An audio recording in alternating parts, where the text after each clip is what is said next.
Hugely costly, as you say, and look, you were saying earlier it's not how much you spend, it's how you spend it, and you talked also specifically about that waiting list and almost sort of dismissive of the fact it's 7.4 million people because you're saying that the waiting time is being reduced. But I just want to ask you, do you think it's acceptable to have a waiting list of 7.4 million, and are you comfortable with that waiting list getting longer? Well, we know during COVID, and I know there was waiting lists before COVID, but we know during COVID where we had to shut down kind of routine care, that helped build up the waiting list that we have now. And we expect that to actually climb a little bit before spring next year. What's a little bit when we're talking about 7.4 million?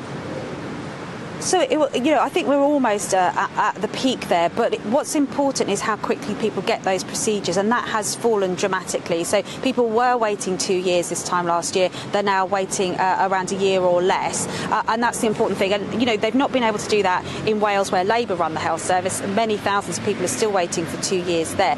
But absolutely, that's why we're putting so much investment. We're increasing the number of staff, we're improving the facilities. Surgical hubs, for example, not being part of the acute side of a hospital means that they're less likely to see operations cancelled because of an A&E admission or an ITU bed not being available.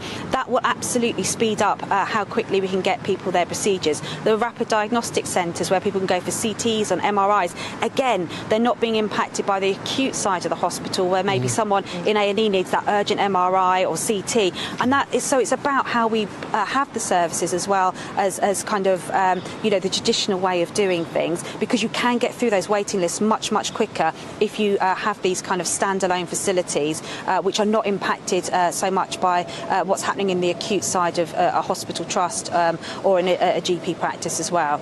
Maria, could I just say it's a pleasure talking to a minister who is an expert in their field, who knows what they're talking about.